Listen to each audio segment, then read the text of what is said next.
Welcome back to the channel, everybody. My name's Calvin, and today's video is going to be an unboxing of the Alienware M15 R3. This is one of the most premium notebooks you can buy on the market, and I'm super excited to share it with you today.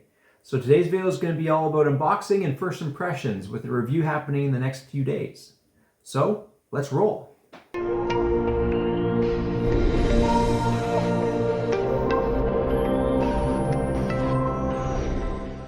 So let's crack this guy open. This is super exciting. This is, I checked off almost every single box on the configurator for this guy. So this is the unit here. All right, let's sneak it out of its casing. Wow. Well, that's very impressive. So there's some pretty cool features that Dell baked into this unit. It is a magnesium alloy construction, so it's lighter weight, and I can say it is under 5 pounds.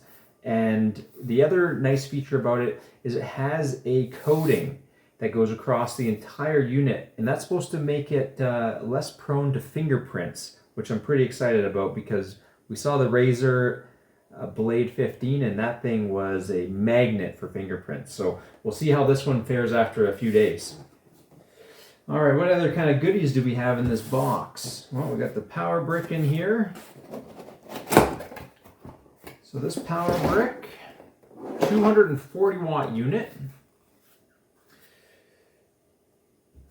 And we got a power cable, I see. And what else do we have? A manual.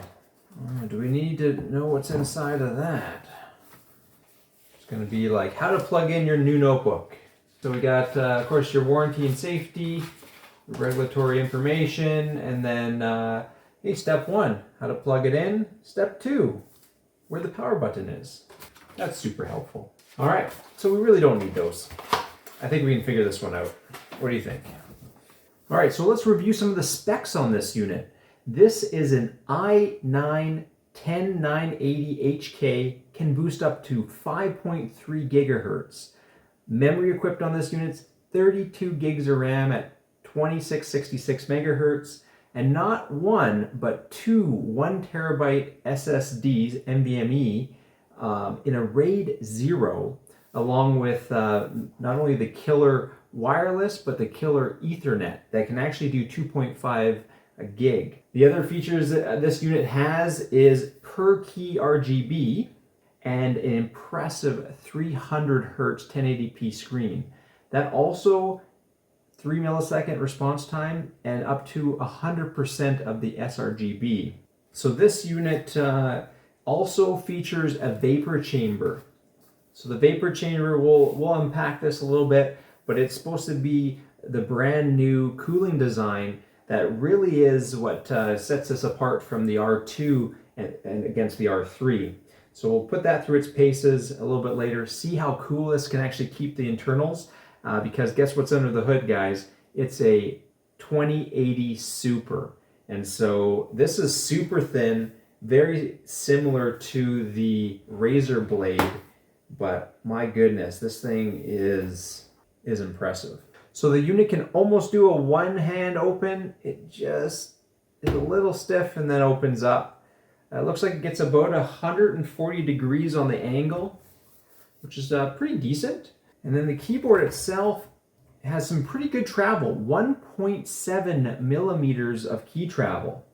So that should be quite nice when we start using it. The touchpad itself is a glass touchpad. So let's power this guy on, and look at that. Power's on. Looks good.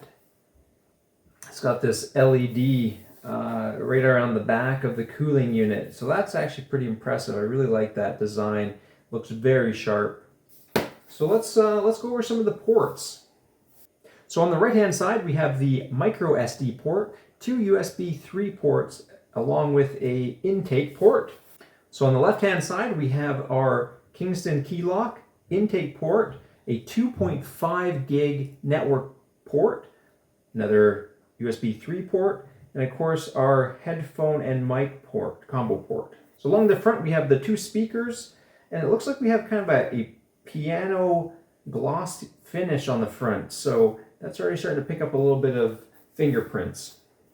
So along the back side we have 2 exhaust ports, we have our HDMI out port, our mini display port, a USB-C that's also suitable for a charge port, our Alienware graphics port, and then our standard barrel plug port. Precision trackpad though does have this click to it, so we'll see how that actually fares after we use it for a few days. Just seems a little strange. It does seem pretty clicky though as well. But overall, the weight of this is quite nice. It's really solid. Great construction. A little bit of wobble on the screen that I've seen so far. And then of course it doesn't have the one finger open, which, you know, maybe the hinge will ease up in a little bit, but we'll see how that goes. So first impressions is this looks like a great unit, really lightweight.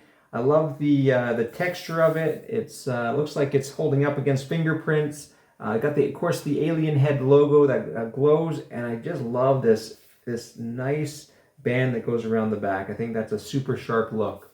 So that's it for today, guys. Please like and subscribe to the channel. I'm going to be reviewing this in the next few days, so please put a comment down below. Let me know what you would like to see me review as part of this this unit. And until next time, bye for now.